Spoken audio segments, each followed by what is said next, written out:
bom dia a todos e a todas. É com muito gosto que estamos aqui em mais um fórum da FNAM, nesta sessão de boas-vindas, onde nós vamos falar sobre a questão da nossa carreira e de como é que nós podemos desbloquear esta nossa carreira.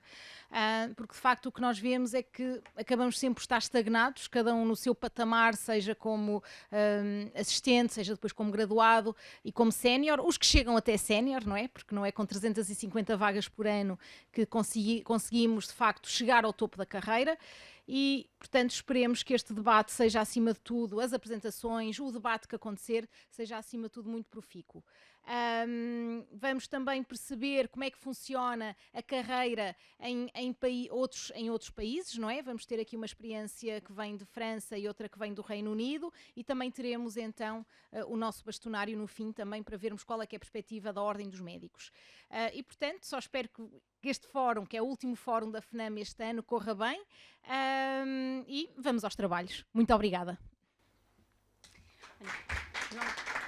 O meu nome é Carla Silva, para aqueles que não me conhecem. Bem-vindos ao Sindicato dos Médicos da Zona Centro. Esta é também a sede da Federação Nacional dos Médicos e eu sou dirigente do Sindicato dos Médicos da Zona Centro e, portanto, desejo as boas-vindas. Decidimos realmente escolher este tema das carreiras médicas porque é algo que é, digamos, a menina dos olhos de um sindicato, assim como o acordo coletivo de trabalho, não é? A carreira médica é aquilo que dá solidez e sustentabilidade a qualquer sistema de saúde, seja Serviço Nacional de Saúde, seja outro que for.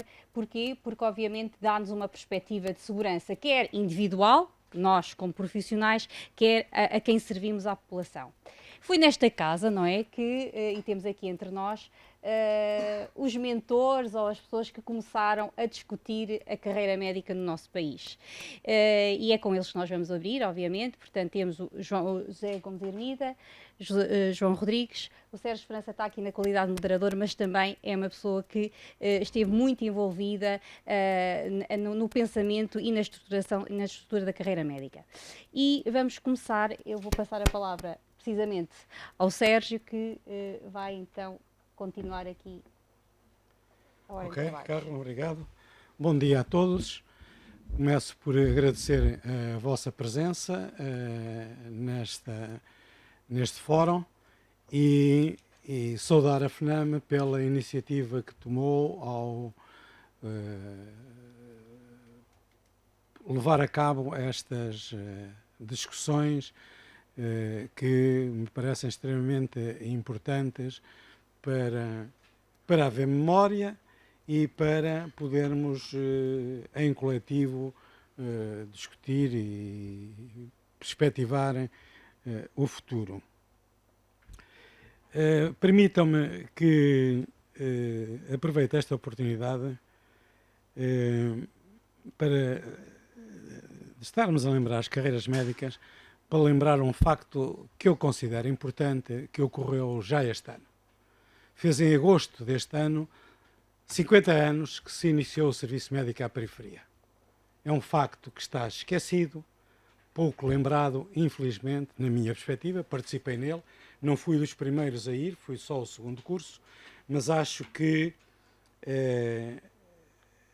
devo deixar aqui esta lembrança e para lembrar todos os colegas que participaram, aos que o iniciaram e todos que ao longo dos anos seguintes participaram nesta fase da sua vida profissional e que eu considero que foi extremamente importante porque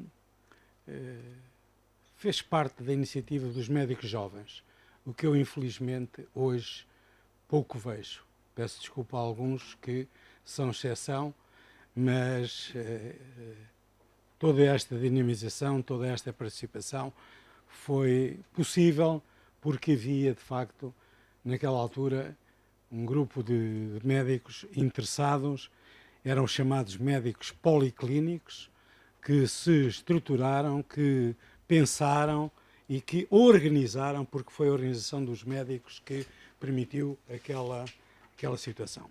E eu faço esta referência porque também participei, desculpem a imodéstia, mas penso que as comissões de curso dos médicos policlínicos foram extremamente importantes no futuro imediato, porque participaram não só, houve muitos outros colegas mais velhos que tiveram o mesmo dinamismo e a mesma participação, que participaram na luta política que levou à fundação dos sindicatos médicos. Era uma referência que eu queria deixar e lamentar que não tenha havido a devida referência em tempo oportuno a este facto.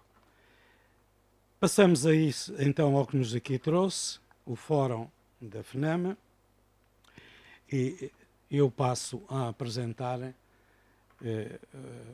o colega José Gomes Hermida, que está aqui à minha direita. Desculpem, penso que todos me conhecem, mas eu sou o Sérgio Esperança. Se não conhecerem, está ali o nome, já por aí chegam lá. A Carla depois fará a apresentação do João, mas deixa-me fazer primeiro a tua apresentação, que eu também me esqueci. Sérgio Esperança, ilustre médico da nossa casa, obstetra, trabalhou essencialmente no Hospital de Aveiro, não sei, pelo menos... Foi isso, foi? Foi no Hospital de Aveiro, e foi presidente do Sindicato dos Médicos da Zona Centro uma boa data de anos. E foi com ele que nós aprendemos imenso, nomeadamente os dirigentes mais novos, foi realmente um veículo de sabedoria. Obrigado. Eu não vou alongar muito. Provavelmente muitos de vós conhecem, como eu conheço, o colega José Gomes Hermida, mas 2 ou 3 referências à sua carreira profissional e na defesa das carreiras médicas. Eu conheci o José Gomes Hermida na longínqua data de 1974. Vamos tendo e mantendo uma convivência de amizade. Isso não me impede de salientar 2 ou 3 aspectos.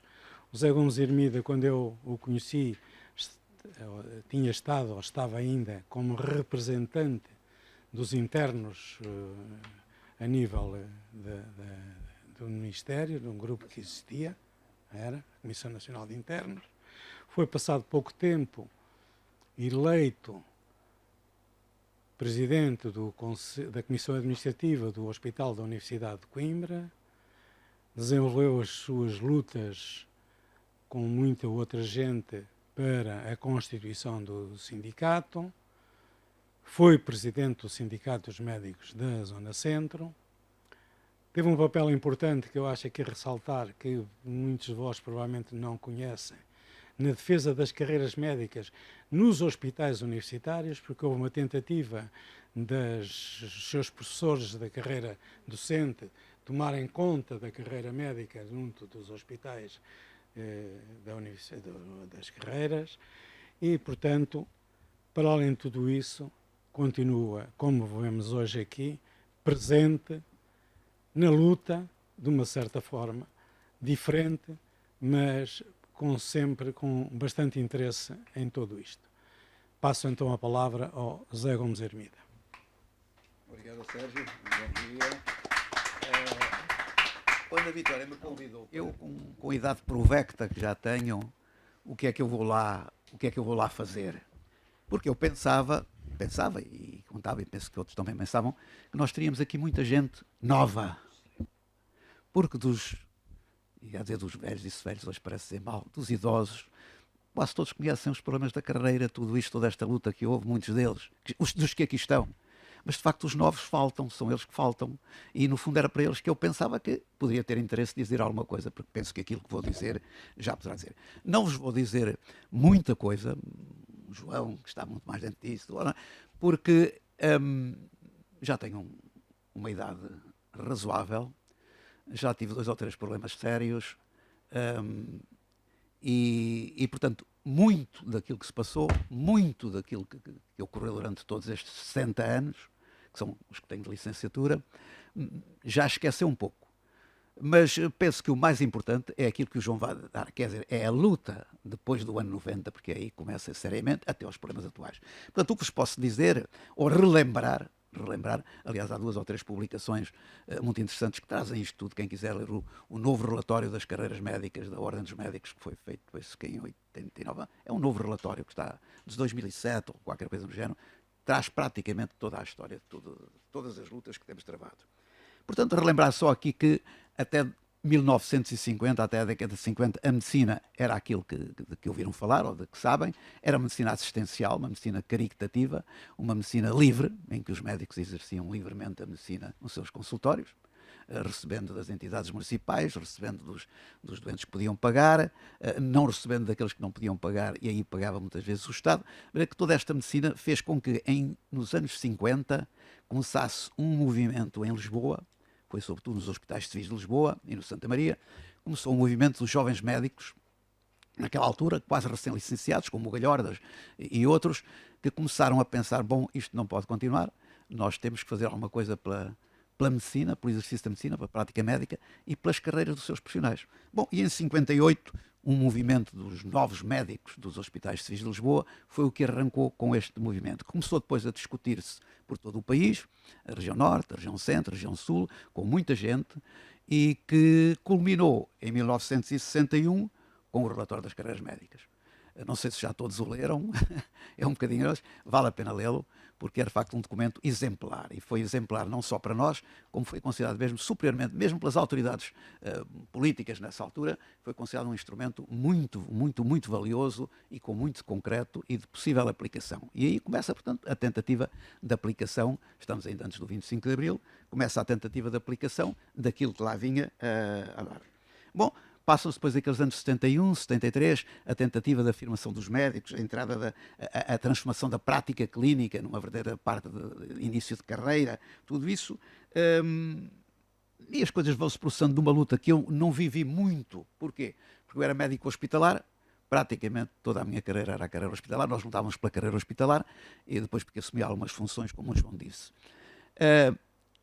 Essas funções, e é para lembrar para quem não souber, foram de 78 a 81, quando eu ocupei o lugar de Presidente do Conselho de Gerência, naquela altura Presidente do Conselho de Administração do ZUC, o primeiro eleito, e dos dois, só houve 3 eleitos, depois acabou novamente as eleições, foi a primeira eleição que houve, a seguir veio mais um colega eleito, e depois no terceiro as coisas já foram, e acabaram as eleições nos hospitais da Universidade de Coimbra. Bom, tínhamos lutas muito sérias nessa altura, uma delas, que o Sérgio citou, era a tentativa da Faculdade de Medicina, das faculdades naquela altura, de absorverem aquilo que se estava a fazer em termos de carreiras e, no fundo, continuarem a ditar as leis, a ditarem as regras. E nós, os hospitalares, lutávamos contra isso. Lutávamos e lutámos. Eu, por exemplo, tive uma questão que me custou quase 10 anos na carreira e que me obrigou a uma luta que o advogado do sindicato me resolveu e que durou 7 anos para conseguir recuperar aquilo que tinha perdido, por aquilo que tinha feito como Presidente do Conselho de Administração. A Faculdade de Medicina tinha-me dado a entender que nunca mais me perdoaria a ofensiva que nós estávamos a fazer à faculdade e fizeram-me pagar isso, de facto, um atraso nas carreiras durante uns anos. Bom, nessa altura havia também, e era aí que eu estava mais virado para aí, aquilo que nós chamávamos o Movimento Nacional dos Hospitais. Não sei se alguém teve noção disso. O pessoal da carreira hospitalar, nessa altura, na tal luta com as faculdades, tínhamos uma força muito grande. Tínhamos um movimento nacional, era o Rui Araújo da Aveira, era o homem que mexia aquilo tudo, e nós funcionávamos do Minho até o Algarve, com reuniões aí por todo o país, com pressão. Tínhamos nessa altura uma pressão muito grande sobre o Ministério da Saúde.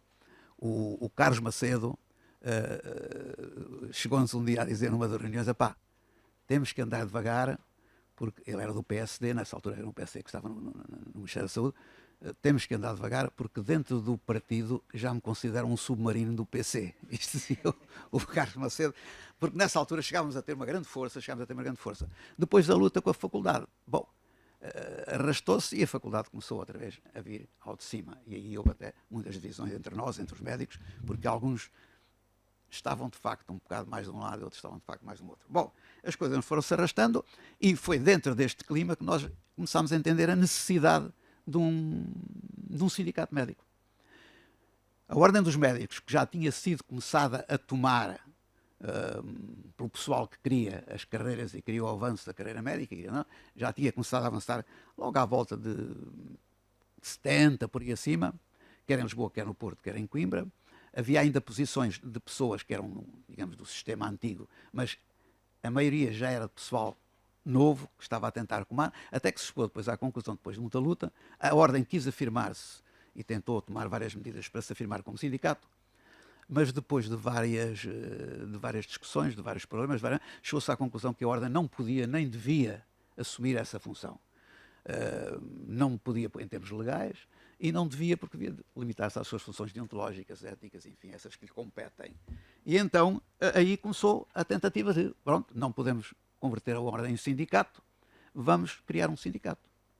E começámos a lutar pela criação do sindicato, que foi em Coimbra, o nosso foi o primeiro em Coimbra. Em Lisboa havia muitas lutas ainda entre as tais fações da Ordem dos Médicos e toda essa guerra, as coisas demoraram mais. Em Coimbra criámos o primeiro sindicato médico, e lembro-me que aí foi com o apoiozinho, com o apoiozinho do hospital. Bem, eu estava nessa altura na gerência do hospital, e arrancámos então com o sindicato médico. Passado tempo, Lisboa começou também a avançar e as coisas foram-se processando. Bom, depois, enfim, fazíamos, eu aí, como digo, estava um pouco preocupado lá por cima pela luta lá de cima, estava um pouco afastado mais daqui, mas aquilo que sei é que nós íamos continuando a tentar implantar a criação das carreiras, que só depois vem a concretizar mais tarde, mas que nós já vínhamos a lutar por ela. Eu, por exemplo, já estava nas carreiras desde 1973 ou 74, já estava nas carreiras. Mas a afirmação das carreiras só se vem a fazer depois, mais tarde, muito mais tarde, quando sai, em 1990, quando sai o decreto que as institui. Portanto, o que é que nós, e daí para cá o que é que temos feito? Daí para cá é uma luta permanente, que neste momento penso, agora como digo, já há uns anos não acompanho diretamente a coisa, mas eu nestes anos todos conheci muitos ministros, muitos secretários de Estado, mas eu devo dizer sinceramente que eu nunca vi, não me lembro de um ministério tão esquizofrénico como este. É que as medidas, não é por estar lá uma farmacêutica, mas as medidas no Ministério são de comprimidos, injeções, pensos, tudo isso é como se tenta resolver o problema da saúde. Não estou convencido que não vamos longe, estou convencido por quanto tempo vai durar, não vamos longe, até porque agora aqui entra uma questão que nessa altura ainda nem se aflorava quando eu comecei, que é a questão da privada. Todos sabem que a privada tem hoje uma força, um poder, uma quantidade de instituições que nos vai levar a pensar muito seriamente como é que o Serviço Nacional de Saúde vai continuar a vigorar neste sistema.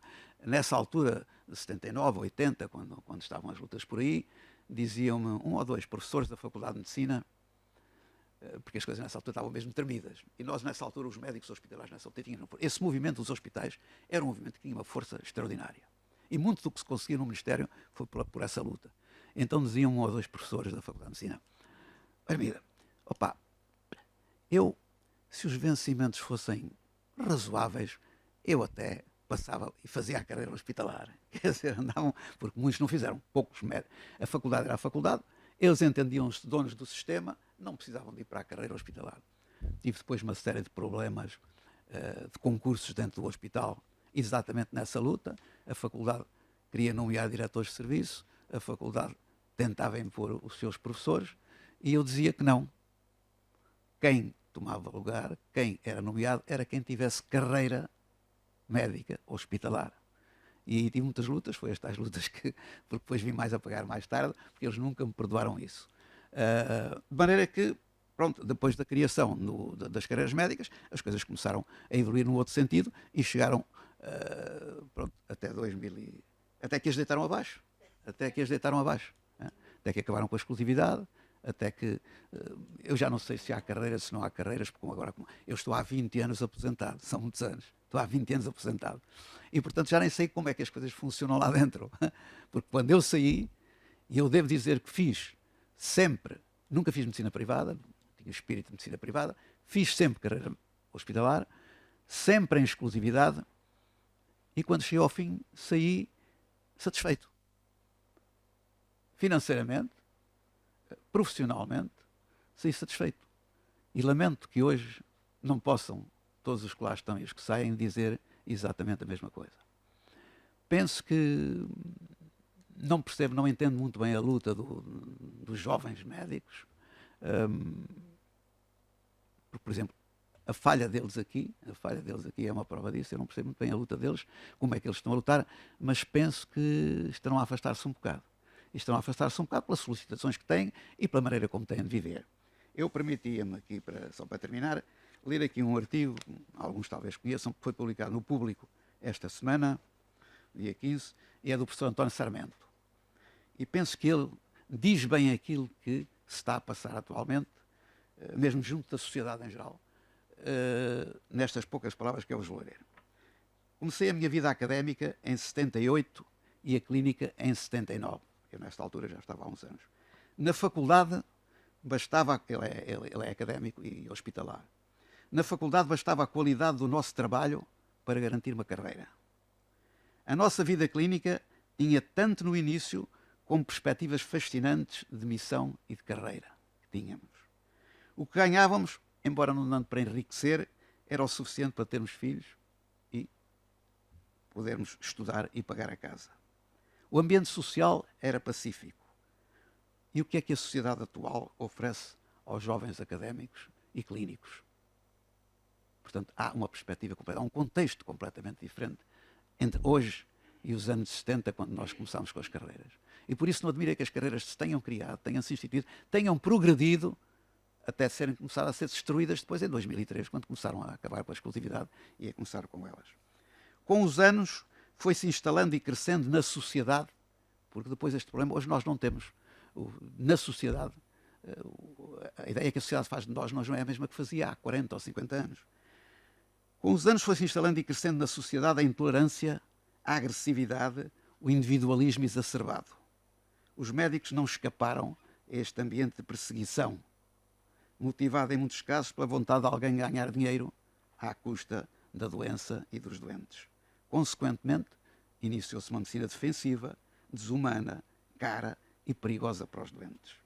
A dignidade da carreira académica esvaiu-se.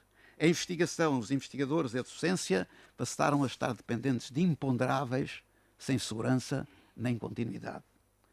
No SNS, os médicos passaram a ser tratados de forma desigual e injusta. A assimetria salarial entre os médicos, com e sem produção adicional, é chocante. As especialidades que ficam fora destes incentivos proporcionam aos médicos vencimentos incompatíveis com as suas responsabilidades. Isto leva-nos a fugir, total e parcialmente, para o setor privado. E é por aí que foge o pessoal novo. Compreende-se perfeitamente a sindicalização, o seu caráter reivindicativo, por vezes injustamente criticado, e a sua exigência de horários que lhes proporcionem disponibilidade para a vida familiar e atividade lazer. Serão os jovens médicos piores do que o tempo em que iniciei a minha atividade médica? Diz claramente não. Os médicos são os mesmos. As exigências é que são diferentes. E, portanto, os comportamentos deles são diferentes. A luta dos médicos, neste momento, como digo, não tenho acompanhado agora diariamente a vida sindical, mas não sei qual é a resposta, mas aqui, como ele diz, é perfeitamente correto que os médicos novos se sindicalizem e cada vez mais, porque só através disto, através dos nossos sindicatos, é que há a hipótese de conseguirmos alguma coisa. Estou convencido, como há pouco disse, que num ministério tão esquizofrénico, as coisas possam ir por outro caminho que seja o atual. Muito obrigado.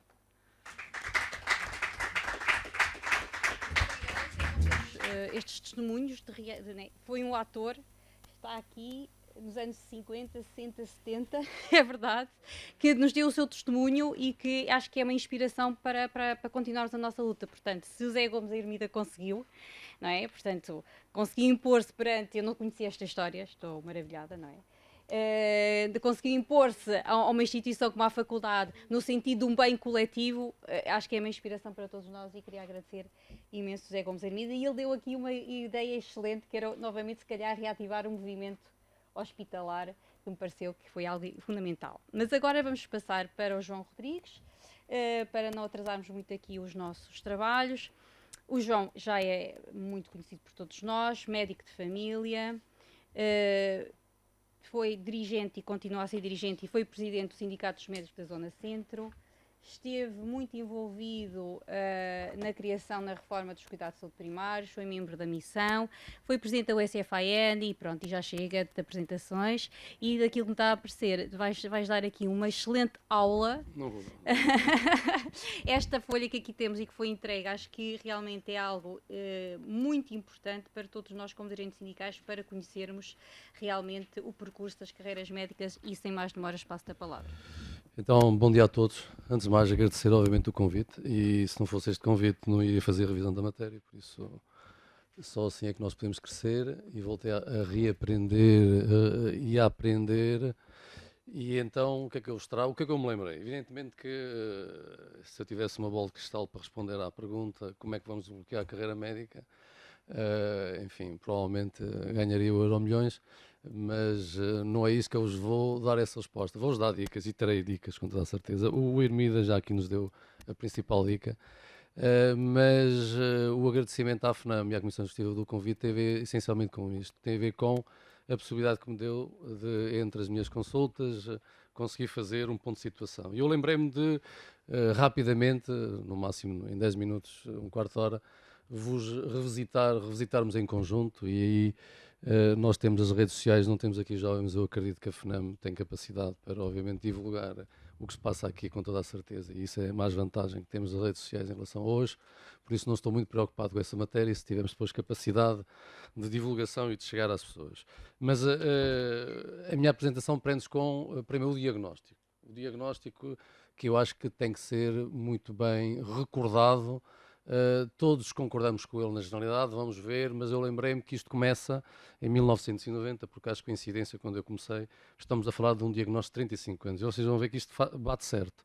Temos aqui 7 períodos políticos, num processo jurídico extremamente complexo, numa manta de retalhos que nos, enfim, enreda, que nos leva para muitas vezes onde não queremos ir, e que cria uma enorme complexidade jurídica e que vem mais uma vez baralhar todo este processo de bloquear a carreira. E a seguir, obviamente, teremos que falar sobre as propostas, que elas existem, estão em cima da mesa. Obviamente a FNAM tem propostas e outros também têm, e acho que a esse nível o que é importante é perceber o que é que fazemos essas propostas em conjunto.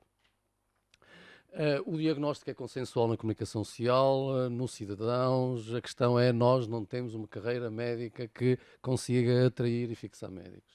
E esta é a questão fundamental que todos os dias passa, e bem, na comunicação social. Mais um ano, mais um concurso para médicos escolherem especialidade, mais um ano, mais um vazio. E parece que a responsabilidade é dos médicos que não concorrem, porque há concursos. Isso é uma mensagem, obviamente, que todos os governos que não estão interessados em que as vagas sejam ocupadas tentam passar na rede da comunicação social. E esta é muito importante. Médicos fogem do Serviço Nacional de Saúde, também é a mesma coisa. Mensagens que, de vez em quando, obviamente, temos outras mensagens importantes, como o governo muda regras e atrasa a contratação de médicos. Esta é a realidade todos os anos, e sucessiva em ciclos políticos. Nós temos mudanças de regras, o que vem trazer normalmente, e 7 raras exceções, também as há, mas infelizmente são pontuais.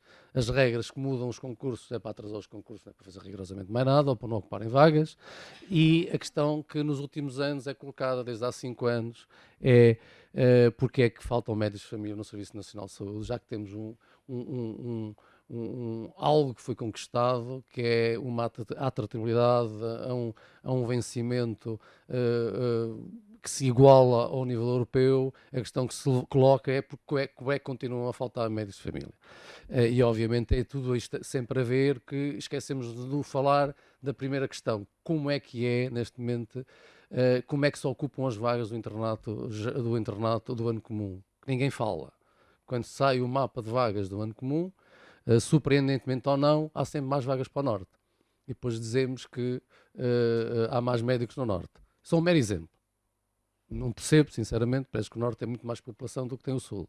Mas é um mero exemplo da incapacidade que há de programar devidamente as necessidades da população em relação aos médicos. Pronto. E as coisas continuam, profissionais queixam-se de desinvestimento, crise no Serviço Nacional de Saúde, sindicatos dizem que a degradação de vários anos está a afetar o índice de qualidade, e já sabemos que saiu recentemente um estudo a provar isso mesmo. Não é atrativo para os serviços fixarem no CS. Tudo isto nós conhecemos, e não é de agora, porque se fosse de agora, a solução... eu era capaz de ter a solução. Então, comecei em 1990, por acaso, em março de 90, saiu o Decreto-Lei 73 de 90, e o que é que aconteceu antes, que foi mais ou menos o que o Irmida já disse, mas eu estava aqui a tomar umas notas, tínhamos esquecido, só para ter a certeza, é que 1988 foi o ano da união dos médicos, a nível nacional, das paralisações, das greves com 95% de participação. 95%. Isto ocorreu em 1998. E ocorreu para quê? Para que em 99 fosse possível negociar o 7390, porque a proposta que existia era péssima, que era acabar com o 310 de 82, que é o que começou com as carreiras médicas, no sentido do Serviço Nacional de Saúde, e os médicos, com estas greves maciças de adesão, pararam o país e conseguiram negociar com, então, Ministro da Nobreza e Primeiro-Ministro Cavaco Silva o 7390. E o 7390 é algo marcante para a carreira médica em termos dos princípios que tem. Primeiro, o horário base é de 35 horas e não é de 42 horas. Estamos a falar de 1990. O horário base é em regime de dedicação exclusiva. O internato é da carreira.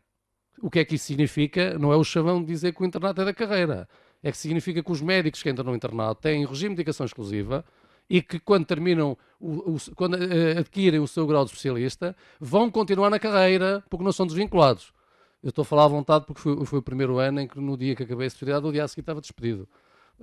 És do meu ano, também fomos o primeiro ano. Isso significa que este período de 1990 a 1993 inicia-se com o melhor enquadramento possível que nós podíamos ter, que era o 390, em relação a todas as matérias, diretores de serviço em dedicação exclusiva obrigatória, regime de 35 horas, tabela salarial, etc, etc, etc. O que é que aconteceu?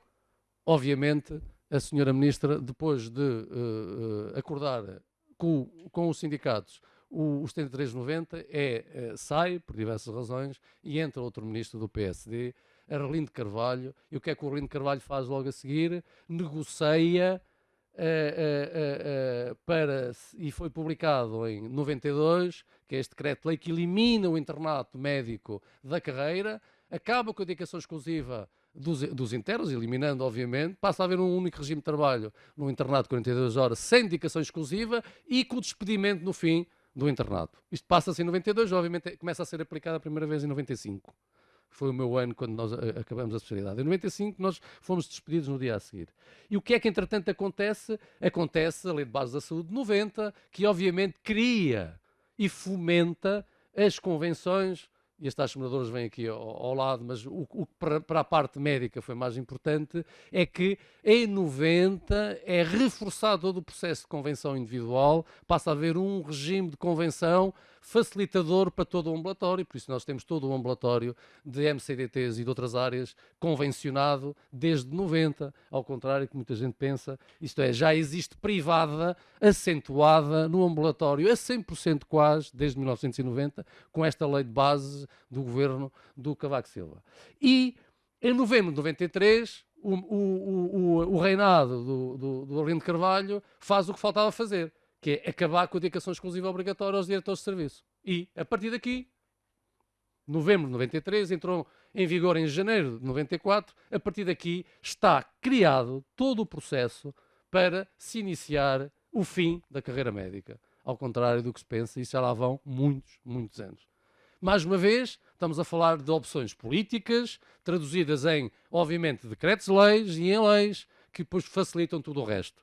A seguir, veio um ministro reconhecido, médico, o nosso colega Paulo Mendo, que era defensor, efetivamente, das carreiras médicas e que trouxe ao mundo médico a esperança de que todo o processo não seria degradado. Só que a única coisa, em termos legislativos, que ele fez foi, antes de sair, um despacho, e um mero despacho, continua em vigor, o 1495, 22 de maio, todas as receitas médicas, independentemente do local de prescrição, são equiparadas a receituário do Serviço Nacional de Saúde.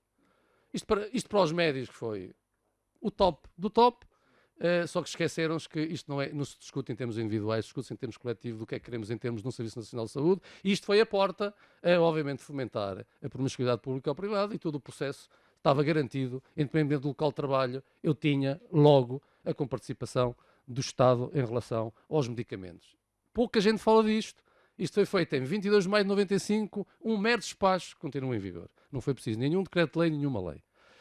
Tivemos depois um período 95-2002, outro governo, que combatia tudo o que tinha sido destruído para trás, em termos teóricos e de programa, fez uma reforma legislativa muito interessante, só que infelizmente ficou tudo na gaveta. Sistemas locais de saúde, centros de saúde de terceira geração, CRIs, ficou tudo na gaveta. O único decreto-lei que sobreviveu foi um decreto-lei de regime regulatório experimental para os clínicos gerais, para os médicos de família, e experimental, e continua experimental, isto é, nós estamos a falar de 7 anos de governo do Partido Socialista, que tem um programa interessante, consegue fazer e envolver muita gente em processos legislativos, estou aqui a lembrar-me da saúde pública, com os sistemas locais de saúde, onde isto foi tudo criado e não aconteceu rigorosamente nada. Foi tudo para a gaveta e continuam na gaveta, porque alguns até ainda estão em vigor, num sentido lato.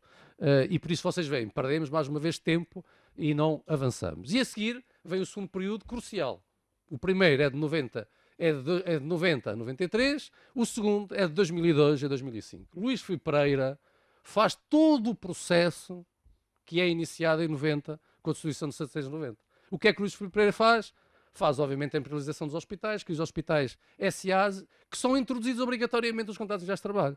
Porque uma sociedade anónima, mesmo sendo de capitais 100% pública, tem que ter contratos de trabalho. E é que a grande novidade em 2002, neste caso com a lei de 27 de 2002, onde é introduzida então a imperialização dos hospitais SAs com os contratos de trabalho. E pela primeira vez nós temos em Portugal algo que vem alimentar a desregulação e criar mais uma vez diversas realidades perante contratos que são assinados. Isto obviamente é sempre uma estratégia inteligente de quem quer destruir, quem não quer criar. É, obviamente, dividir para reinar.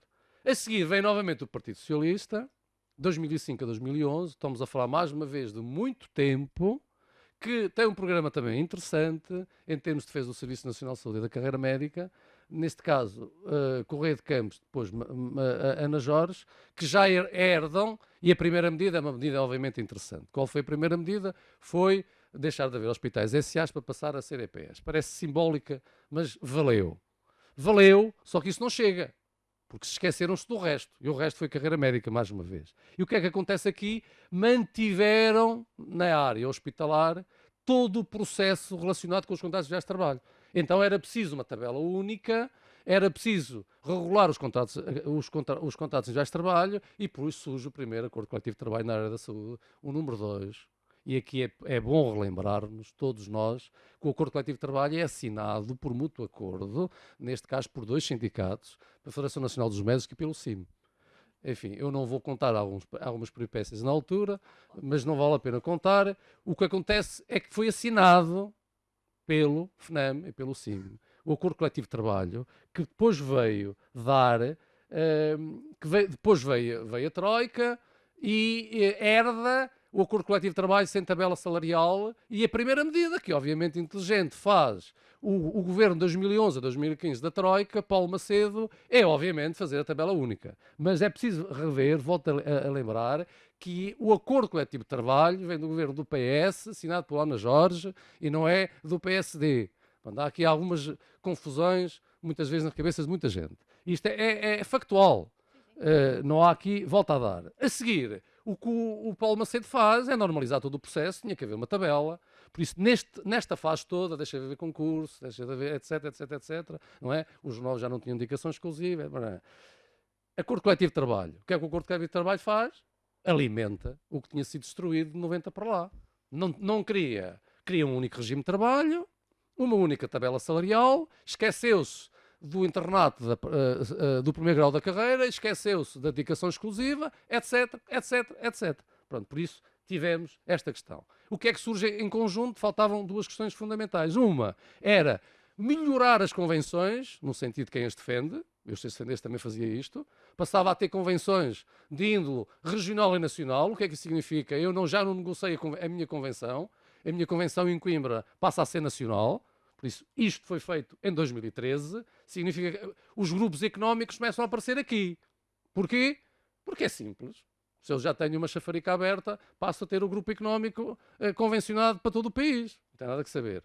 E foi assim que o governo do PSD, na altura da Troika, generalizou as convenções com facilidade, num decreto-lei, para o âmbito regional e nacional, não necessitando de qualquer tipo de negociação de alteração da área. Porque este é o grande truque deste decreto-lei. E isto, mais uma vez, é bem feito. Isto é, quem defende este processo sabe fazê-lo, fê-lo bem. Não é? E isto é que é preciso termos em conta. E depois foram, obviamente, criadas, lançadas as parcerias público-privado. Por isso, o quadro todo está lançado. Temos contratos individuais de trabalho, tabela única, toda a gente que entra só entra para 40 horas, baixos salários, é evidente, não há volta a dar, com uma tabela única. Há um decreto-lei das PPPs e das convenções, permitindo, obviamente, a acumulação de funções e tudo o que nós sabemos.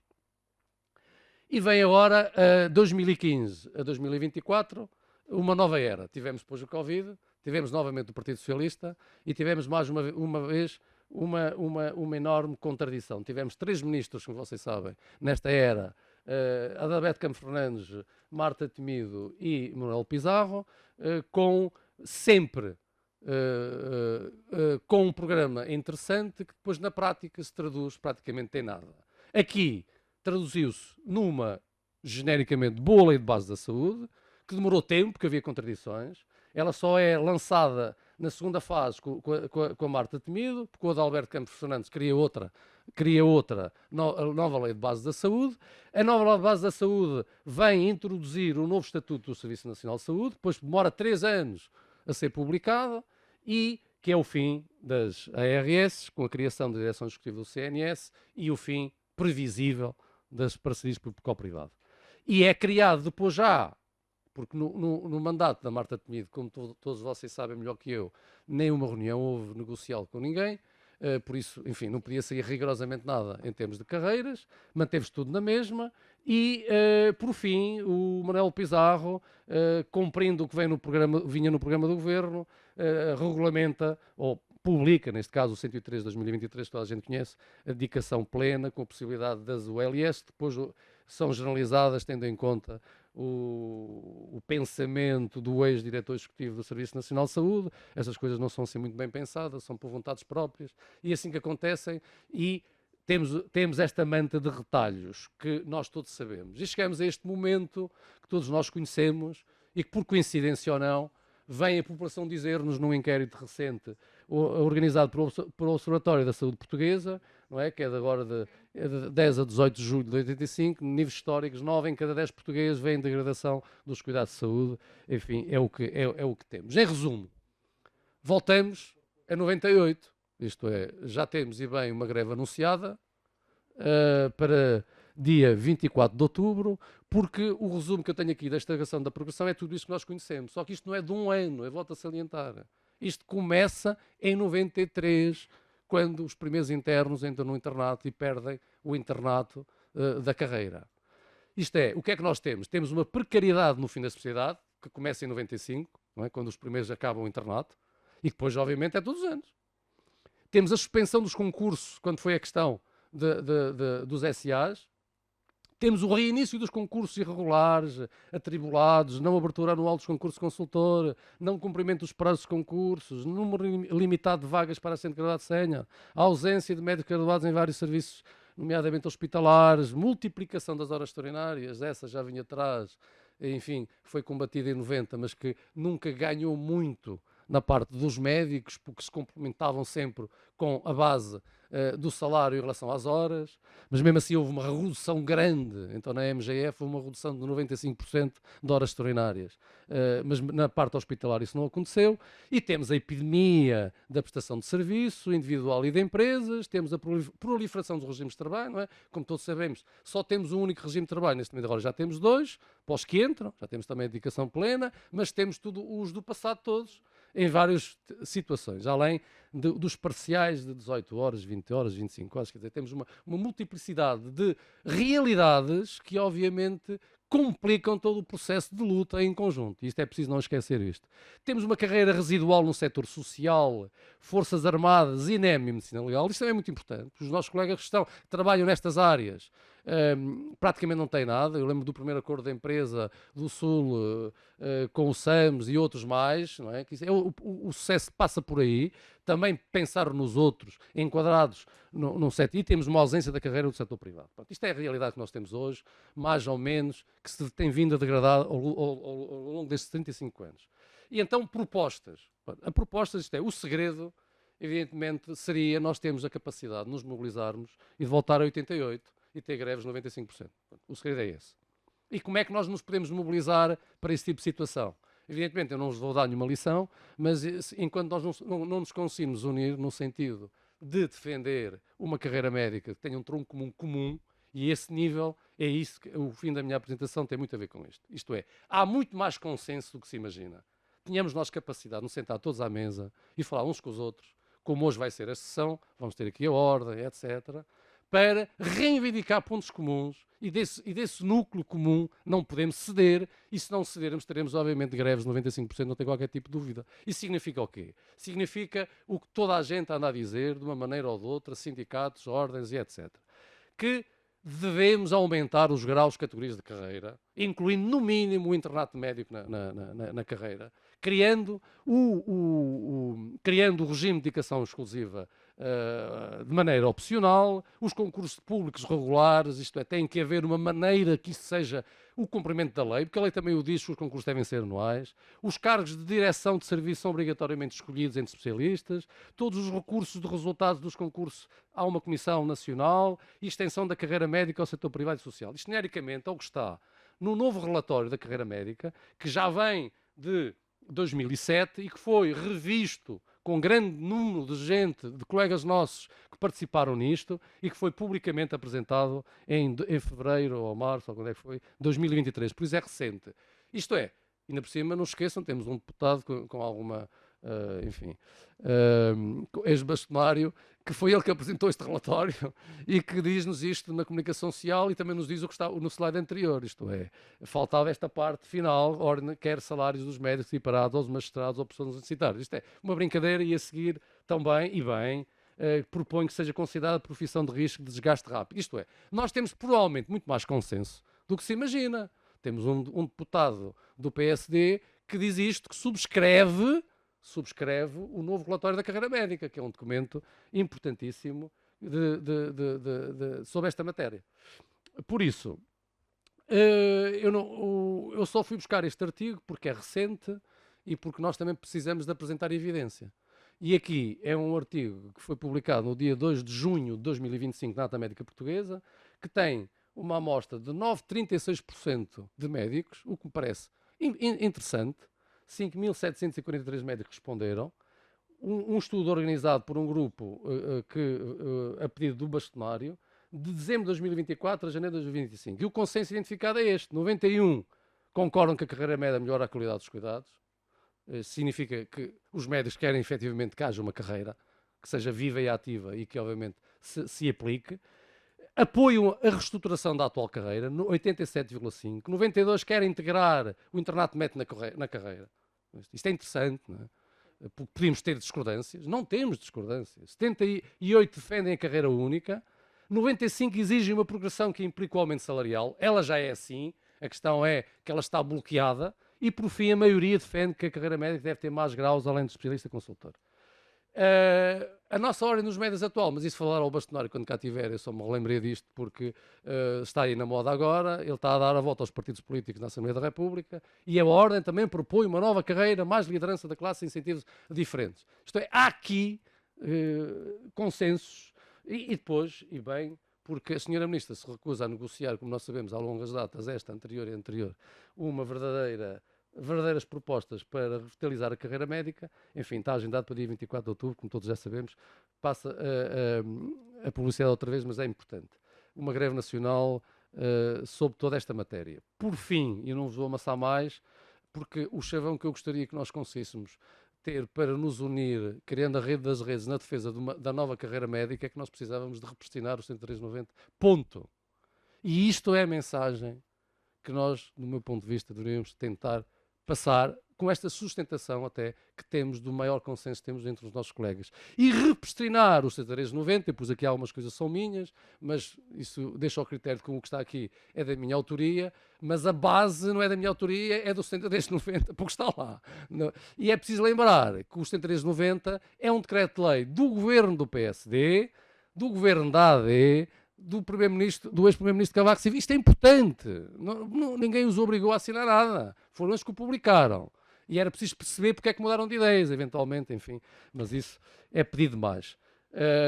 O que eu tenho aqui de algo muito importante, que nós temos tido dificuldades, e no passado isso também já foi discutido, havia uma diretiva da Comunidade Europeia que recomenda que o trabalho médico máximo seja de 48 horas semanais, incluindo qualquer tipo de trabalho, independentemente de ser no público ou no privado. Isto não é discutir agora o seu trabalho ou não trabalho aqui ou além, é discutir o risco, é discutir a prevenção de eu estar bem.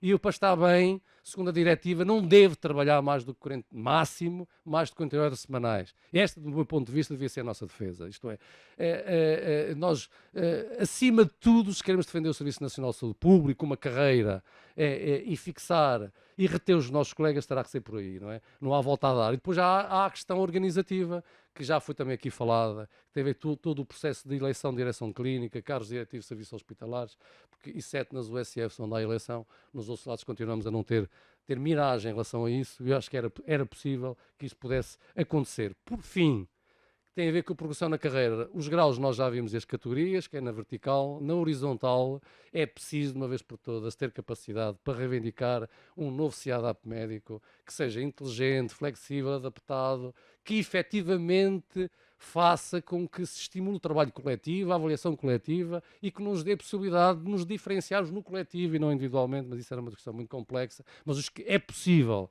porque se nós não o defendermos, ninguém o vai defender. E isto é fundamental para uma carreira, é a estabilidade, é o consenso na equipa onde eu estou e no processo avaliativo que nós somos das profissões mais avaliadas, mesmo hoje, com a disfunção que nós temos nas avaliações, somos a profissão das mais avaliadas, desde, obviamente, o curso até à carreira. E, obviamente, o chavão de uma definição explícita pública de critérios e o planeamento das vagas, já todos o conhecemos, os ministérios têm pecado por isto, a incapacidade de planear, isto é o país, mas nós não podemos continuar isto. Volto sempre a dar o exemplo do chavão do ano comum que ninguém fala. O ano comum é a base da programação dos futuros médicos especialistas. O ano comum, para fixar. E a seguir, numa fase de transição, nós devemos ter um programa específico para reter e fixar médicos em zonas carenciadas, represtinando o subsídio de fixação, se quiséssemos ou não, adaptado, obviamente, ao concelho, custo de habitação, outros critérios. Isto é possível também fazer e já não nos maço mais. E, enfim, façam um favor de dizer o que para entenderem e participar na greve. Aliás, o João deixou aqui imensas pistas, se calhar até podemos pôr o slide para trás, onde realmente tu colocas imensas questões, nomeadamente repristinar o Decreto-Lei 7390, a questão de uma nova